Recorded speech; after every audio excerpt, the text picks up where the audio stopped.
Happy Labor Day weekend, everyone. Gino here with a preview of Sunday's Bernard Baruch at Saratoga. This is going to go as race number 11, a mile and a 16th on the turf course. Let's take a look at the field for this one. Make sure to subscribe to the YouTube channel down below if you can and throw up that like there. It'll help get this one all around as we get you set up for this 11th race on Sunday at Saratoga. There does not look to be a whole lot of speed in here. We'll look at the pace projector in just a minute, and that's why I think you'll have horses that will be forwardly placed, taking a good amount of money. The two to the outside are main track only. So it looks like Running B is the one to beat because this is a horse who has some speed, can sit off, has been running in spots against better horses, and then Taking Candy, kind of an up-and-comer in here who's intriguing and could take a nice step forward. Speaking of that Timeform US pace projector, let's dive on in. Thanks for throwing that up for us, Bobby. Shout out to producer Bobby working hard today. Taking Candy should be out on the front end, according to this Timeform US pace projector. It says it favors front runners, and I agree with them. It just doesn't look like there's that much early speed in here. To the outside, steady on. Taking Candy, both can be forward. Running B can be tactical, but any one of those three horses would probably be fine sitting off the pace. So I don't expect it to be contested up front early, and that's how I'll play this race. Let's talk it out horse by horse as we go through the field here, and we start things out with Fort Washington.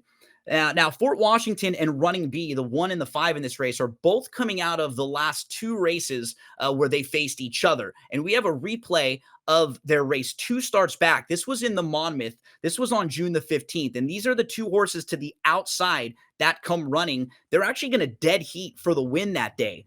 Running B is the 9. Fort Washington is the 7. So you can see them way out in the middle of the turf course getting up late. Running B was a little bit farther back and sort of launched later than normal. Fort Washington's a bit more of a deep closer. And that would be my concern with Fort Washington in this particular spot because he is classy enough to win. He's a grade 3 winner back in June. He fits at the level. One of his better races would be competitive, but he just doesn't have all that much early speed, and that could put him up against it in here.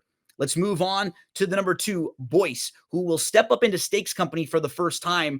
And he faced Taking Candy in that optional claiming non-winners of 2 back on July the 13th and was really no match for Taking Candy. He did sort of loom into contention late and just flattened out. I need to see a little bit more from Boyce before using him at this level against stakes company. I just think there are other tougher horses in here at this time. Rebel Red is the number 3. Interesting story for this 4-year-old. There's an article in DRF on the website from David Grenning that details how following his July 13th win, he lost an eye in a stall accident. We've actually seen horses previously run with just one eye, but in the situations that we knew of, they were horses that began their career with just one eye. It may play out a little bit different for Rebel Red. It was a stall accident, and the barn and the trainer, Cherie DeVoe, said that this horse has done well in the mornings and has not seemed like it's impacted him. I'm a little bit curious to see what it will be like in a race because I think you may not be able to replicate morning workouts versus what you get in a race in the afternoon with all those different variables that are thrown at you. So Rebel Red is in nice form right now, trying to win his 3rd in a row. He'll step up. You can understand why he steps up. I thought that story was interesting, and David Grenning details it more in an article at drf.com. Let's move to the number 4, Pioneering Spirit.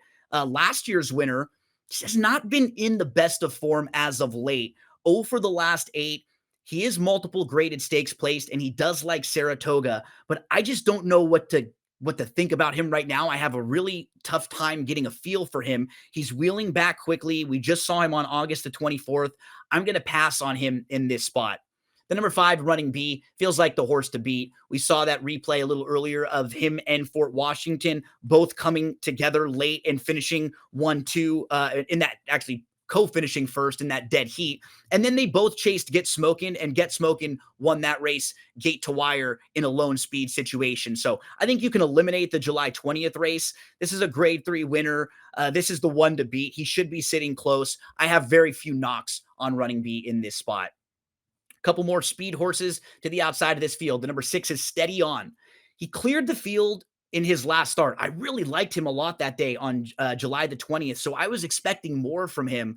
He stopped pretty badly late in that race. Maybe it was the mile and an eighth, and he gets a little bit of a cutback here. Now he'll go third start off the long layoff.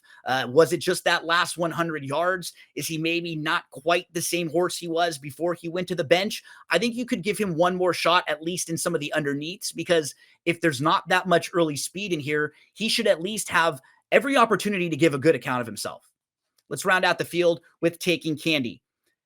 I think this is the horse with the outside draw who can probably get the best trip in here, because he may be the quickest naturally, but he also has shown that he can sit off. So if anyone else wants to go and get aggressive, Taking Candy will be fine sitting to the outside. He'll make his second start now as a 4-year-old, so he has every right to improve now, being bigger, more mature. Going through his races, 2 starts back, he lost to a horse named Carl Spackler. Since that effort, Carl Spackler is now a grade 1 winner, and Carl Spackler has won 4 races since that.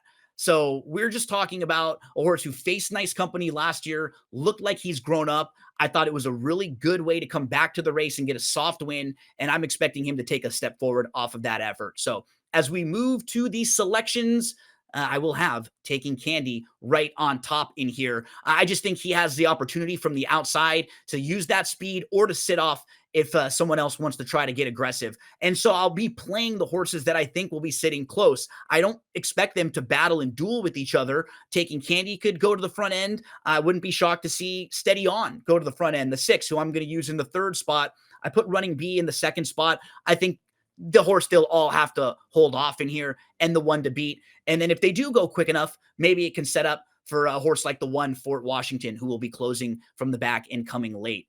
Wishing you the best of luck. However you're playing the races on Sunday at Saratoga, we wish you the best of luck in the Bernard Baruch.